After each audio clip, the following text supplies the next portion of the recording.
ایک شخص تھا کہ جو چائے بنایا کرتا تھا، اور چائے بنا کر کیا کرتا تھا، پیالیوں میں انڈیلتا اور لوگوں کو کہتا کہ اٹھا لو چائے پیتے رہو۔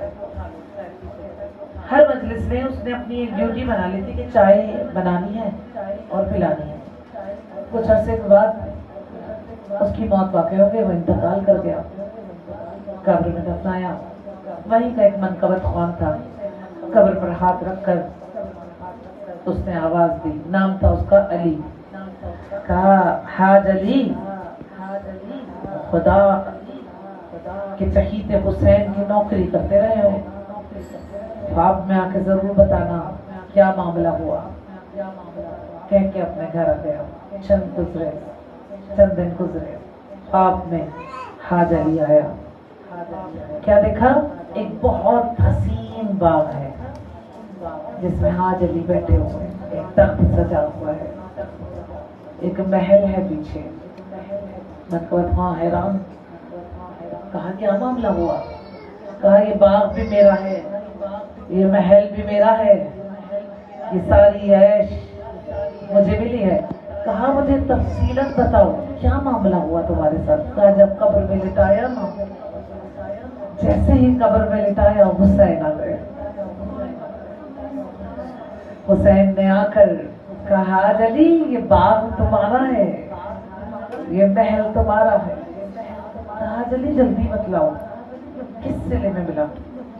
کہا میرے مولا حسین نے کہا حاج علی تم نے میرے عزاداروں کو اپنی پوری زندگی میں 12,724 پیالیوں میں چائے بھر بھر کے پلائی ہے۔ میرا مولا کتنا باریک بینی سے حساب رکھتا ہے، اندازہ لگائے گا۔ ہم تو کہتے ہیں بس کر لیا نہیں کرا۔ میرا مولا صرف چائے اڈیل کر، کپوں میں چائے اڈیل کر دینے کا بھی حساب رکھا ہے۔ کہا اتنی پیالیوں میں تم نے چائے نکال کر دی ہے۔ یہ کہتے کے ساتھ ہی حاج علی رونے لگا۔ اس منقبت خوان نے کہا حاج علی روتے کیوں ہو تم؟ کہا بس رو اس لیے رو، کاش میں ان پیالیوں کو خود اپنے ہاتھوں میں اٹھاتا، عزاداروں کے قریب لے کر جاتا، اپنے ہاتھوں سے پلاتا۔ اگر مجھے پتا ہوتا میرا مولا حسین اس طرح سے اجر دیتا ہے۔ عزادار نے امام کسی بھی کام کو چھوٹا نہ سمجھا کرے، حسین عطا کرنے والا ہے۔ وہ حسین جو کربلا کے بن میں غریب ہو گیا، اسیر ہو گیا، وہ ہمارا اتنا خیال رکھتا ہے کہ کربلا اگر کوئی جاتا ہے نا تو وہ داڑھی مار کے رو بھی نہیں سکتا۔ یہ حسین کی محبت ہے۔ لوگ کہیں گے محبت میں تو رونا آتا ہے، لیکن عزادارہ نے امام حسین اتنا چاہتے ہیں کہ ہمارے سینے پہ ہاتھ رکھ دیتے ہیں کہ کوئی پردیس میں آ کے مر نہ جائے۔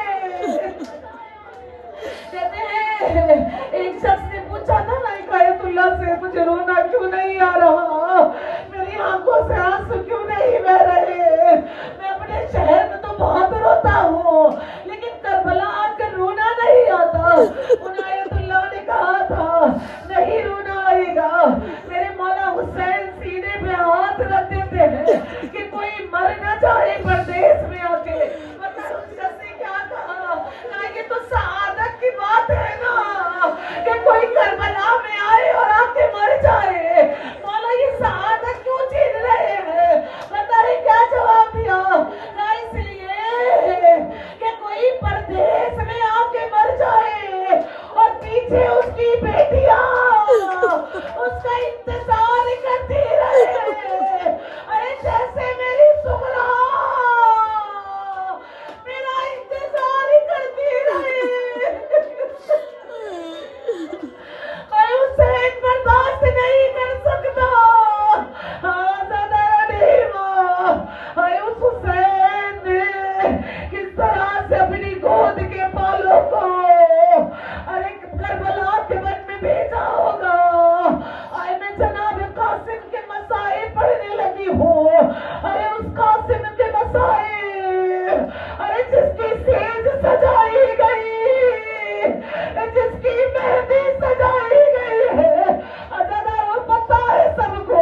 چاہتے تھے، اکبر کو واپس بلایا، سینہ علی اکبر کو چوما، عباس کو واپس بلایا، ارے بازو چومے، انہوں محمد کو بلایا تب ماتھے کو چوما، لیکن جانتے ہو جب قاسم کو بلایا تو کیا کیا؟ قاسم کو کہا اے قاسم زمین پر لیٹ جاؤ، قاسم کے ہر چھوڑ پر، ہر چھوڑ پر حسین چومتے رہے اور کہتے رہے قاسم تیرے چھوڑ پڑے نازک ہے، گھوڑوں کی سمیں بہت سخت ہے، قاسم تیرا جسم نازنین پامال ہو جائے گا۔ ہاں زیادہ رہنے کی ماں، ارے بتاؤ، کہتے ہیں میرا مولا غازی عباس علمدار اور جناب علی اکبر ایک جگہ کھڑے ہو کر بات کر رہے تھے۔ اکبر کہتے تھے چچا عباس پہلے میں جاؤں گا، حضرت عباس کہتے تھے نہیں پہلے میں جاؤں گا، تو اگر آپ گئے نا ارے میرے بابا کی کمر ٹوٹ جائے گی۔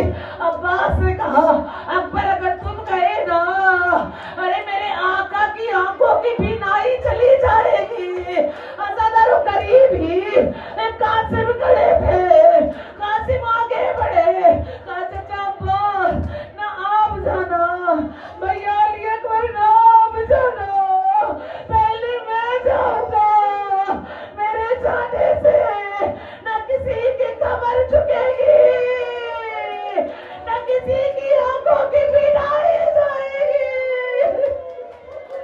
عزادارو جملہ آگے ہے، کہا نہ کسی کی کمر جھکے گی، نہ کسی کی آنکھوں کی بینائی جائے گی، پتہ ہے کیوں؟